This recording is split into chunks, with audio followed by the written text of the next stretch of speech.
महोदय, मेरा मानना है आज हमारे पास 81 एमएलए में 25 वर्ष हो चुके हैं। कितने एमएलए आए हैं महिलाओं के रूप में? मात्र 12। आज हमारे पास 12 मिनिस्टर हैं। कितनी महिलाएं हैं? 2। यानी महिलाएं 1/4 तक नहीं आ पाई हैं और हम आधी आबादी की बात करते हैं। इसीलिए मैं सरकार को सुझाव देना चाहूंगा, फिलहाल वर्तमान में इस राज्य की तमाम नियुक्तियों में महिलाओं के लिए 33% आरक्षण की व्यवस्था की जाए। और आज झारखंड की स्थिति ऐसी है, आदिवासी सभ्यताएं अतिक्रमण से ध्वस्त हो रही हैं। उसका जीता जागता उदाहरण है सोनू मुंडा की हत्या। कुछ वर्षों पूर्व बोकारो में भी सुरेश सोरेन की हत्या हुई थी जमीन विवाद के मामले में। अतिक्रमण, आक्रमण से सभ्यताओं का अंत हुआ था।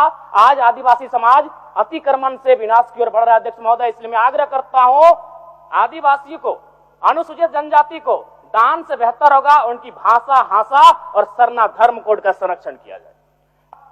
आज चूंकि एसटी, एससी, माइनॉरिटी, ओबीसी को इस बजट के माध्यम से उनके कल्याण पर चर्चा हो रही है, तो मेरा मानना है कि दान से उनका कल्याण नहीं होगा। अगर उन्हें देना हो तो दान नहीं, उनका हक मिले। और सरकार ने भी कहा था 30 करोड़ का जो संवेदक है, टेंडर है, तो मैं कहता हूं 30 नहीं 50 करोड़ तक का tender ST, SC, minority, OBC आरक्षण के साथ दिया जाए, तभी एससी, एसटी, ओबीसी और माइनॉरिटी का कल्याण हो पाएगा वास्तव में। अध्यक्ष महोदय, मैं आधी आबादी से ही अपनी बात को आरंभ करता हूं।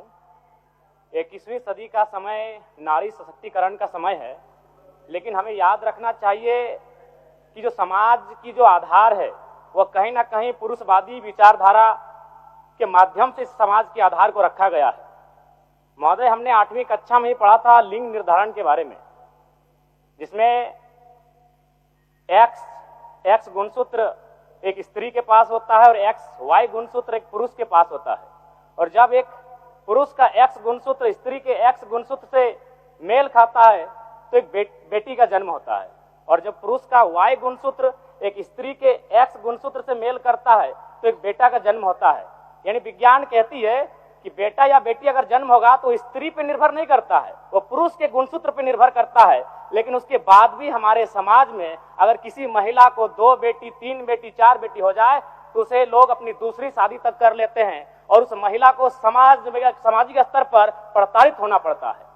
अध्यक्ष महोदय, इस समाज में और एक कहावत प्रचलन है, एक स्त्री अगर अपने पति से पूर्व अगर मृत्यु को प्राप्त हो जाए तो उसे सुहागन कहते हैं, और पति के बाद अगर मृत्यु को प्राप्त हो तो उसे अभागन कहते हैं। महोदय, इसी सदन में 81 सदस्य बैठे हैं, शायद मुझे लगता है मुझे छोड़कर बाकी सभी लोग विवाहित हैं। अगर आप जांच करें तो आपको 80 के 80 सदस्यों में पता चलेगा कि पुरुष की आयु ज्यादा है और स्त्री की आयु कम है। लेकिन समाज की सोच क्या है कि एक तो आपको कम आयु में विवाह भी करेंगे और हमसे पहले स्वर्ग सिधारना होगा, तब आपको भाग्यशाली और सुहागन कहेंगे। क्योंकि समाज की जो आधार है, संरचना है, वह पितृ प्रधान है, पुरुष प्रधान है। इसलिए अध्यक्ष महोदय, मेरा मानना है आज हमारे पास 81 एमएलए में 25 वर्ष हो चुके हैं। कितने एमएलए आए हैं महिलाओं के रूप में? मात्र 12। आज हमारे पास 12 मिनिस्टर हैं। कितनी महिलाएं हैं? 2। यानी महिलाएं 1/4 तक नहीं आ पाई हैं और हम आधी आबादी की बात करते हैं। इसीलिए मैं सरकार को सुझाव देना चाहूंगा, फिलहाल वर्तमान में इस राज्य की तमाम नियुक्तियों में महिलाओं के लिए 33% आरक्षण की व्यवस्था की जाए। अध्यक्ष महोदय, मैं आगे बढ़ना चाहूंगा। अनुसूचित जनजाति, हमने इतिहास में पढ़ा है कि कई सभ्यताएं, महान सभ्यताएं, विशाल सभ्यताएं आक्रमण से ध्वस्त हो गईं, और आज झारखंड की स्थिति ऐसी है, आदिवासी सभ्यताएं अतिक्रमण से ध्वस्त हो रही हैं। उसका जीता जागता उदाहरण है सोनू मुंडा की हत्या। कुछ वर्षों पूर्व बोकारो में भी सुरेश सोरेन की हत्या हुई थी जमीन विवाद के मामले में। अतिक्रमण, आक्रमण से सभ्यताओं का अंत हुआ था। आज आदिवासी समाज अतिक्रमण से विनाश की ओर बढ़ रहा है। अध्यक्ष महोदय, इसलिए मैं आग्रह करता हूं, आदिवासी को, अनुसूचित जनजाति को दान से बेहतर होगा उनकी भाषा, हासा और सरना धर्म कोड का संरक्षण किया जाए।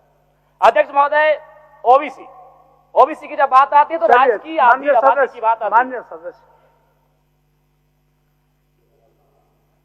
समय समाप्त हुआ। 1 मिनट ओबीसी पे बात का थोड़ा किया जाए।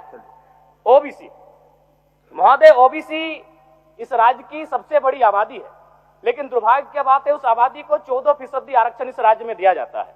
महोदय, मैं ये कहना चाहूंगा, आज चूंकि एसटी, एससी, माइनॉरिटी, ओबीसी को इस बजट के माध्यम से उनके कल्याण पर चर्चा हो रही है, तो मेरा मानना है कि दान से उनका कल्याण नहीं होगा। अगर उन्हें देना हो तो दान नहीं, उनका हक मिले। और सरकार ने भी कहा था 30 करोड़ का जो संवेदक है, टेंडर है, तो मैं कहता हूं 30 नहीं 50 करोड़ तक का tender ST, SC, minority, OBC आरक्षण के साथ दिया जाए, तभी एससी, एसटी, ओबीसी और माइनॉरिटी का कल्याण हो पाएगा वास्तव में। अध्यक्ष महोदय, मैं ये सरकार से मांग करता हूं। धन्यवाद अध्यक्ष महोदय।